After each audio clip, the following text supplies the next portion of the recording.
안녕하세요. 역사돋보기입니다. 누르하치의 등장 이후 그리고 임진왜란이 끝이 나고 광해군이 즉위하면서 조선과 여진족 그리고 명나라의 국제관계가 점점 격동으로 치닫는데요. 사르후 전투에서 조명연합군의 패전 이후 상황은 어떻게 돌아가는지 7편 시작합니다. 사르후 전투 당시 광해군은 원군을 정말 보내주기 싫어했습니다.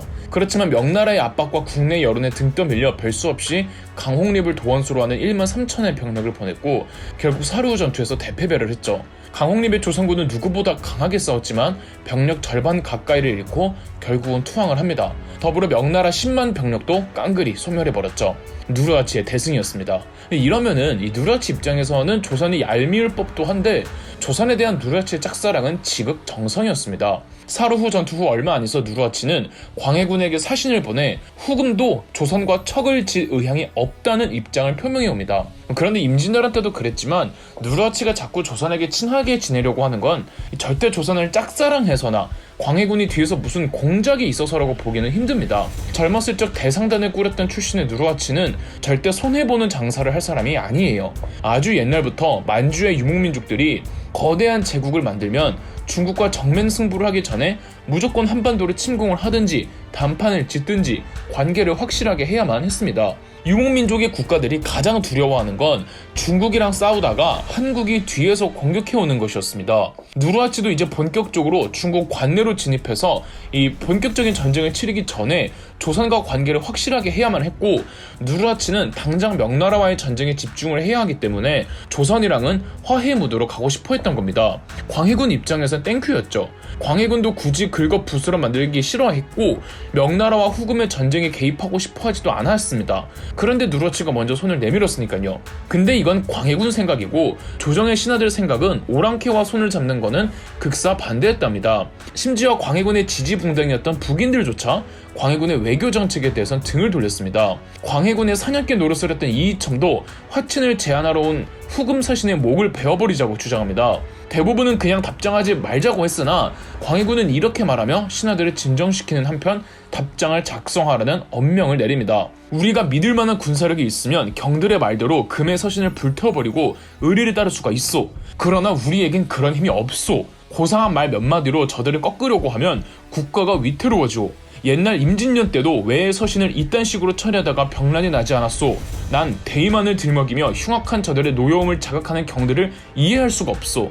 비변사는 어서 답서를 준비하시오. 결국 광해군의 엄명으로 비변사에서 답서를 보냈는데 굉장히 애매한 내용이었습니다. 조선 명나라 금나라 다같이 화목하게 지내면 참 좋을 텐데 이런 식의 답서였습니다.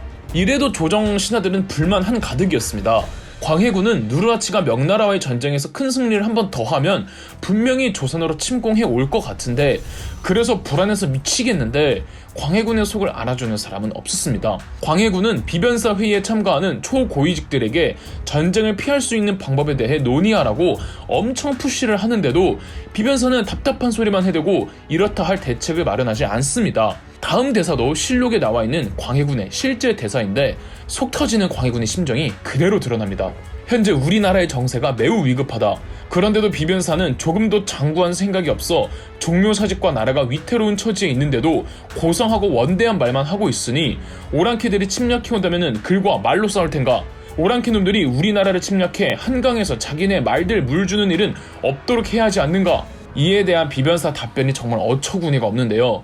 신들이 밤낮으로 애를 태우며 근심하지만 좋은 계책이 없습니다. 명나라 대군도 두려워한다고 하니 하물며 우리나라 병력으로 오랑캐들을 어떻게 당해냅니까? 그러나 대의와 대세가 있을 때 반드시 대의를 택해야 합니다. 표범과 호랑이가 아무리 포악한다고 한들 자식이 어찌 차마 부모를 버릴 수 있겠습니까? 광해군은 명분, 대의, 부모 자식, 사대 그래 다 좋다. 그러면은 그걸 지키는 가운데 여진족들의 공격을 어떻게 막을 수 있을지 답을 내놓으라고 했으나 비변사의 고위직들은 그건 저희도 모른다 이러는 겁니다. 그 사이 1621년 누르하치는 명나라의 심양과 요양을 함락하면서 요동을 장악합니다.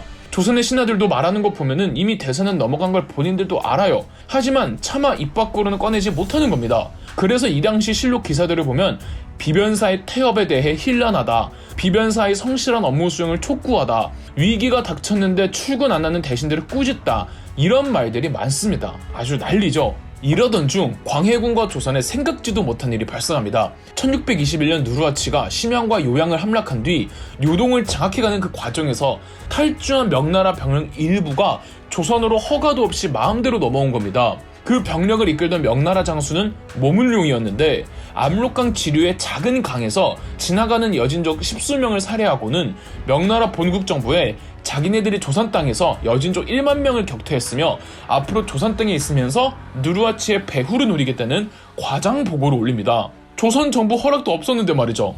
누르하치는 광해군에게 이 모문룡을 체포해서 당장 보내라고 하지만 조선의 조정신하들은 결사 반대했죠. 여기에 설상가상으로 명나라의 사신을 보낸 조선 사신단이 배를 타고 중국으로 가던 중에 난파되어 하필이면 후금의 포로가 되는데 명나라와 몰래 내통하려는 조선 정부가 괘씸해서 이 누르하치가 조선 사신단 47명을 전부 다 처형시킵니다.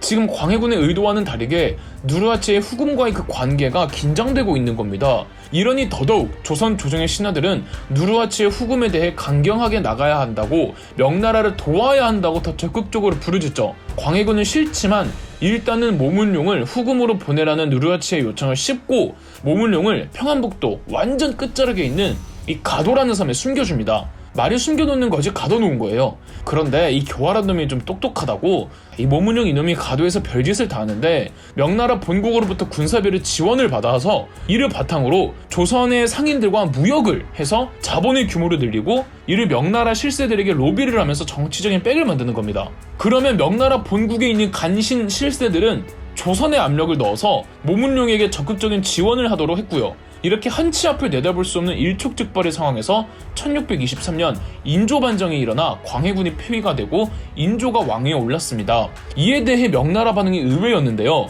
광해군이 정치를 잘했는데 무슨 명분으로 광해군을 폐위시키냐며 인조의 정권을 인정하지 않으려고 했습니다. 인조 반정의 명분이 광해군이 명나라를 져버렸다는 건데 좀 뭔가 아이러니한 상황이죠. 이때 모문룡이 나서서 자기의 정치 라인들에게 부탁해가지고 명나라가 인조 정권을 인정하도록 도와주었습니다. 이 도와준 대가로 모문룡은 인조와 서인 정권에게 어마어마한 대가를 요구했고 빚진 인조와 정부는 별 수 없이 따라야만 했습니다. 어떤 해는 조선 1년 재정의 3분의 1이 투입되기도 했으며 흉년 때문에 곡식을 못 보내주면은 모문룡은 육지로 상륙해서 조선의 백성들과 관할을 습격해 약탈해갔습니다. 자, 다시 누르하치 대 명나라 전선으로 이동해보겠습니다. 요양과 심양을 장악한 후 요동을 장악한 누르하치는 이제 중국 본토 안으로 들어가려고 합니다. 전통적으로 중국은 만리장성 기준 그 이북은 국경 방어선의 개념이 강했고 만리장성 이남을 중국의 본토라고 인식했는데 이 만리장성까지 누르하치가 진격을 했던 겁니다. 요동에서 만리장성으로 올 때 반드시 지나쳐야 할 정도로 이 만리장성 바로 앞에 영원성이라는 곳이 있습니다. 영원성 담당자가 원숭환이라는 문관이었는데 1626년 누르하치가 이 원숭환이 진두지휘하는 군대에 막혀서 패배한 겁니다. 원숭환은 부임 전부터 후금과의 전쟁에 늘 관심을 두고 있었고 영원성으로 온 것도 자원에서 왔습니다. 부임하자마자 원숭환은 곧바로 성 보수공사에 돌입해 방어에 만전을 기했고 인맥을 총동원해 포르투갈로부터 홍위포라는 압도적인 화력을 가진 대포를 30문이나 구입했었죠. 누르하치는 한 번도 본 적 없는 위력을 가진 홍위포에 깨진 것도 많지만 이 영원성 전투에서 명나라가 이긴 건 원숭환의 뛰어난 용병술과 리더십이 있었기 때문이죠. 이래서 중국에서는 이 영원성 전투를 영원 대첩이라고까지 부릅니다. 그 패배의 후유증 때문인지 누르하치는 그 해에 사망합니다. 조선 정부는 팬티 벗고 소리 지르면서 거봐, 하늘은 오랑캐를 돕지 않아, 광해군이 틀리고 우리가 맞았어라면서 신나 있었습니다. 그렇지만 누르하치의 뒤를 이은 그의 아들 홍타이지는 아버지 누르하치보다 훨씬 더 무서운 사람이었고 그렇게 조선의 운명엔 검은 그림자가 드리워집니다. 그럼 역사 돋보기였습니다.